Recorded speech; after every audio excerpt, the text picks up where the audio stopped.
puntahan natin na Senator yung reality dyan sa House of Representatives.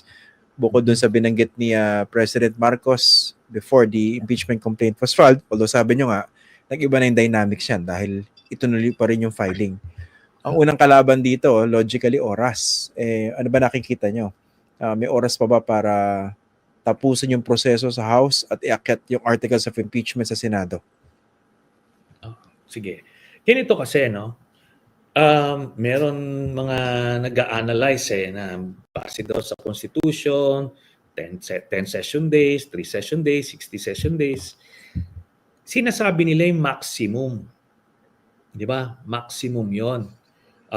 Pero ang hindi nila na-mention is yung shortcut mode, which is pagka may pumirma na 1/3 na congressman doon sa endorsement na yan, diretso na yan. Hindi na siya dadaan doon sa 10 session days from the SecGen to be placed sa order of business, tapos 3 session days to be referred to the Justice Committee, tapos ang Justice Committee would have 60 days, I think, to conclude its investigation para ma-present sa plenary. Yan yung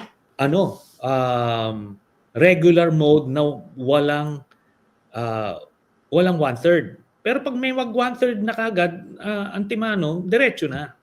Shortcut na yun. Ngayon, babalik tayo dun sa ibabalik ko lang dun sa history natin, just a review ng history. Yung Corona impeachment complaint, na file yan December 12, diretso from Committee on Justice, diretso sa plenaryo, December 13 transmit sa Senado, December 14 yung Senado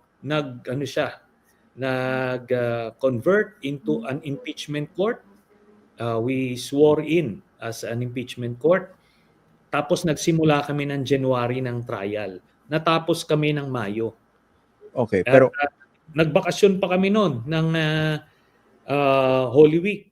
So, I remember that, Senator, no? Na-cover ko yung buong trial na yan nung nandun kayo. Pero ang iniisip ko dito, yung Corona impeachment, there was a clear support from the sitting president at that time.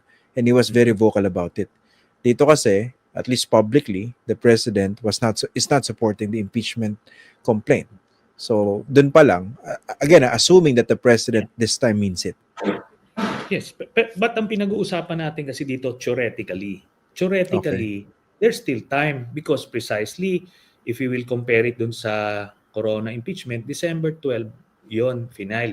Tapos, ito yan, kung may mag-a-argue na naman, hindi, merong breakdown. Election. Tsaka election. Oo. Remember, pagka ang Senado, ang mga senador, nag-constitute as an impeachment court, dalawa na yung entity nila.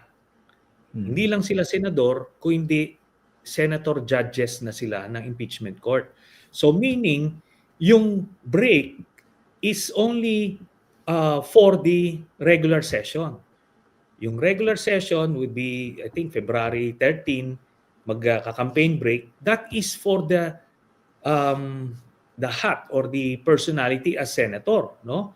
Regular session. Pero yung impeachment court, pwede sila mag-decide na tuloy-tuloyin natin ito even during the break. At yung ibang mga senador, yung mga kakandidatong senador, pwede silang umattend or pwede silang mag-monitor online para mangampanya sila.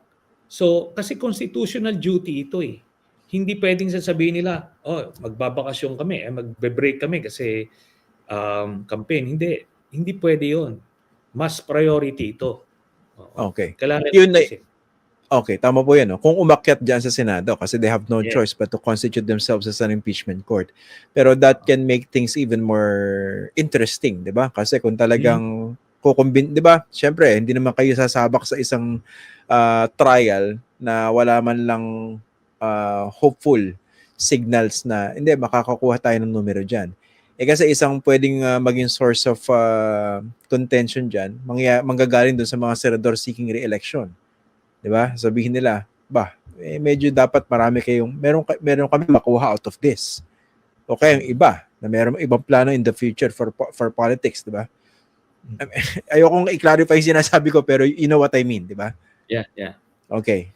So, ano yan, sinasabi ko nga, yung mga senador na dyan, meron yung tinatawag natin free or principled votes na makukuha mo because naniniwala silang, kunyari kung conviction, naniniwala talaga silang kailangan i-convict. So, hindi mo kailangan aregluhin at ibibigay ng kusa yung conviction na yan. Then, meron yung mga undecided, no?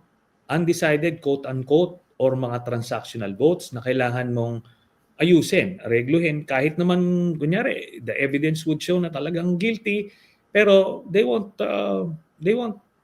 give their votes for free. Ika nga, yun. Then meron na talaga yung for acquittal na. Kahit na makita na, regardless of the evidence, talagang they will acquit. So yun, iaano mo yan ika-categorize mo yung mga ganon. Tapos ito, I read somewhere na sinasabi daw na yung mga kandidato, automatic, hindi yan sila magboboto ng conviction kasi mababawasan yung boto nila. Di ba? Ngayon, yun naman ang assumption na ang botohan would be before the elections.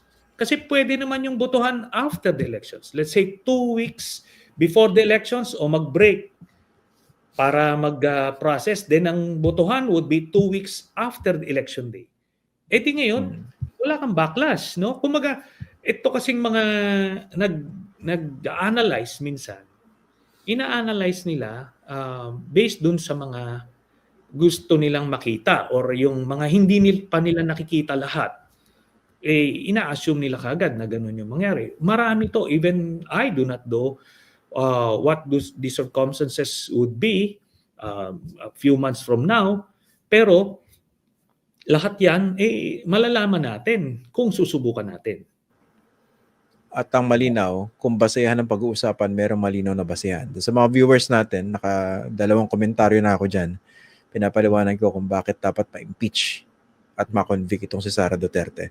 Anyway, so ang binabanggit niya rito ay hindi naman kailangan magbotohan before the May 12 elections. No? Which makes sense dahil nakaupo pa rin naman sila hanggang even after the elections hanggang June 30.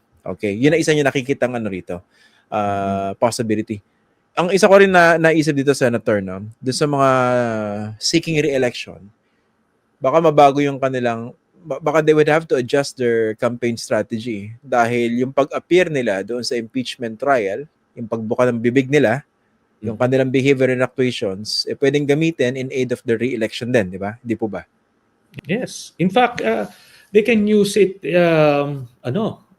as free publicity, nationwide yan, yung sambayanan, manunood dyan talaga. At it can work for them.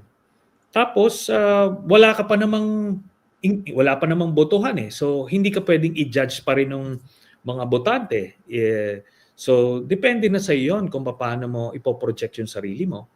At, kumaga, kayang-kaya na nilang gawin yan. And it's a positive thing for the re-electionist even. Pero yung sinasabing, so yung unang concern, may oras pa ba? Meron. Historically, meron. May numero ba sa Senado? Theoretically, meron. Maapektuhan ba yung mga re-electionist? Hindi sila maapektuhan kung gagawing 2 weeks after the elections yung botohan. Kumaga, it's a win-win for everyone. Kaya tong gawin kung gugustuhin natin.